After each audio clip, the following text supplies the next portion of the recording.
হ্যাঁ ললিতা, আমি শুনতে পাচ্ছি আপনি যেমনটা আগের নিউজে জানাইতেছিলেন, সেই সি বিচের অবস্থা আপনাকে আপনার মাধ্যমে দর্শকদের জানাইতেছিলাম। এখন তারই প্রায় আধা ঘন্টা রাস্তা, একটা দূরে একটা বাংলাদেশের ফ্যান্টাসি কিংডমের মতো নন্দনের মতো একটা জায়গা আছে, যেটার নাম হচ্ছে হিটাসি সিসাইড পার্ক। এখানে আমি চলে আসলাম। এখানে সার্বিক অবস্থা আপনাকে আপনার মাধ্যমে সবাইকে জানাতে চাই। এখানে সার্বিক অবস্থা বলতে এইটা পুরা বাংলাদেশের ফ্যান্টাসি বা নন্দনের মতোই। আর শুধু তাই নয়, এখানে অনেকগুলি রাইড রয়েছে যেগুলি আসলে বাংলাদেশে নাই বললেই চলে। আর এখানে প্রচুর ভিড়, আপনাকে যেমনটা বলতেছিলাম সাগরের বিচের মধ্যে যেমনটা ভিড় ছিল তার থেকেও বেশি ভিড় এখানে। আর আপনি হয়তো ক্যামেরার মাধ্যমে দেখে থাকবেন যে এখানে গার্জিয়ানের পাশাপাশি যারা বাচ্চা তারাও খুব এনজয় করছে। আর সবচেয়ে সুবিধাজনক যে কথাটা সেটা হচ্ছে এই রাইডগুলিতে এই রাইডগুলিতে গার্জিয়ানের পাশাপাশি বাচ্চারাও যেমন উপভোগ করতে পারে, বা বাচ্চার পাশাপাশি গার্জিয়ানও ঠিক এরকম উপভোগ করতে পারে। ইভেন কিছু কিছু রাইড আছে যেগুলিতে বাচ্চা এবং গার্জিয়ান একসাথে। আমি যদি এদিকে একটু দেখাই, এই যে দেখেন বাচ্চার মা বাচ্চাটাকে নিয়ে একদম একটা ছোট একটা গাড়ির মতো ড্রাইভ করে যাচ্ছে। আবার পিছনে যদি আর একটু খেয়াল করি তাহলে শুধু একলা একটা বাচ্চা ড্রাইভ করে যাচ্ছে। তো সর্বোপরি এতটুকু বলা যায় যে এখানে প্রচুর এনজয় করতেছে। এখানে আসার পরে যা দেখলাম যে সবার মুখে মোটামুটি খুব ভালো হাসি দেখা যাচ্ছে, সবাই খুব প্রফুল্ল মুডে আছে, কারণ অনেকগুলি রাইড আসলে প্রথম থেকে শুরু করলে শেষ পর্যন্ত যাইতে অনেক সময় লাগবে এরকম। আর শুধু তাই নয়, এই পার্কের যদি পিছনের দিকে তাকানো যায়, হয়তো ক্যামেরার মাধ্যমে দেখানো যাচ্ছে না, কিন্তু আমি যখন ঢুকছি তখন ওনাদের সাথে কথা বললাম, বললো যে এটার পিছনের দিকে অনেকগুলো একটা ফ্লাওয়ার গার্ডেনের মতো আছে যেখানে প্রচুর মানুষ ভিড় করে।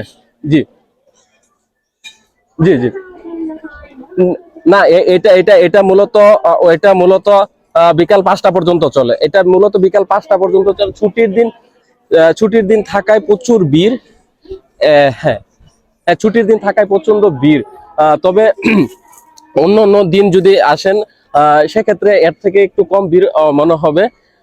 তবে ছুটির দিন বেশি ভিড় থাকার কারণে একটি সুবিধাও রয়েছে, যেমনটা প্রত্যেকটা রাইড এখানে চলমান, প্রত্যেকটা রাইড কিন্তু অনেক সময় লোক কম হওয়াতে অনেকগুলি রাইড চলে না, এরকমও শোনা যায়। কিন্তু ছুটির দিন বিশেষ করে জাপানে 3টা বড় ছুটি আছে, গোল্ডেন উইক, আরেকটা 8 মাসের সময় ছুটি, আরেকটা হচ্ছে একদম বছর শেষ হওয়ার সময় ছুটি।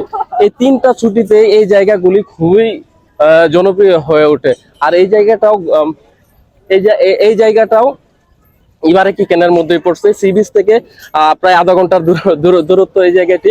তবে এখানে জি, না না, আমার বাংলাদেশে তেমন কারোর সাথে দেখা হয় নাই। তবে তবে এতটুকু বলে রাখতে চাই, জাপানিজদের পাশাপাশি অন্যান্য দেশের প্রচুর লোক সংখ্যা এখানে ভিড় করেছে।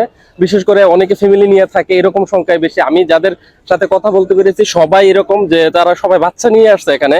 আহ জি জি, বাচ্চা নিয়ে আসছে, এইরকম সংখ্যায় বেশি। তবে ইন্ডিয়া, নেপাল, ভিয়েতনাম এরকমও অনেকেরই দেখতে পেয়েছি আমি। জি, আমি আমি এদিকে খোঁজ রাখতেছি, পাশাপাশি আমি একটু পরে চলে যাব গার্ডেনের দিকে। সেখানে সার্বিক পরিস্থিতিও আপনার মাধ্যমে সবাইকে জানাতে চাই। জি, শুনতে পাচ্ছি।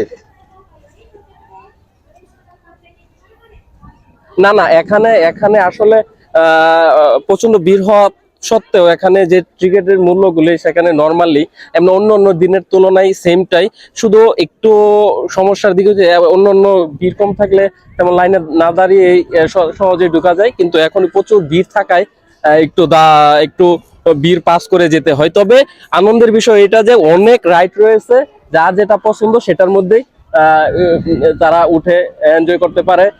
স্পেশালি আগে আমি আপনাকে জানিয়েছি যে এখানে গার্জিয়ানরাও সাথে সাথে এগুলো এনজয় করতে পারে, যেটা আসলে অন্য অন্য পার্কের জি, অন্যান্য পার্কের তুলনায় এটা আসলে খুবই সুবিধাজনক। জি জি, আমি আমি খোঁজখবর রাখছি। আমি পরবর্তীতে আপনাকে আবার জানিয়ে দেব সার্বিক অবস্থা। ধন্যবাদ। ধন্যবাদ ললিতা।